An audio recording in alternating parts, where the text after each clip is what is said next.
Pemirsa, untuk mendukung swasembada pangan, beberapa langkah akan dilakukan pihak pemerintah Kota Palembang, diantaranya memaksimalkan penanaman tanaman hortikultura untuk menghindari pasang surut Sungai Musi.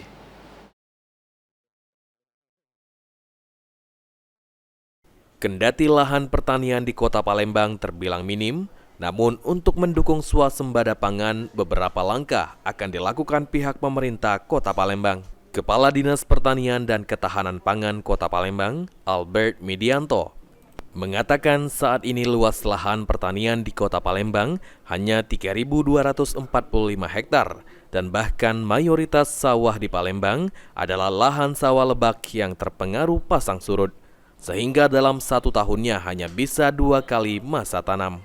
Untuk mendukung swasembada pangan, efektivitas akan ditingkatkan dengan memaksimalkan penanaman tanaman hortikultura seperti jagung dan lainnya. Lantaran lahan untuk menanam padi rentan terpengaruh pasang surut Sungai Musi. Nah, tetapi kendala di Kota Palembang ini, sawah kita ini sawah lebak yang dipengaruhi oleh pasang surut. Jadi rata-rata kalau Palembang ini cuma bisa nanam maksimal 2 kali. Nah, karena dipengaruhi oleh pasang surut sungai tadi, seperti sekarang kan belum bisa kita tanam. Nah, kedepannya kita cari mungkin yang tanam seperti ini hortikultura untuk yang kita tingkatkan. Sandi Pratama, PAL TV.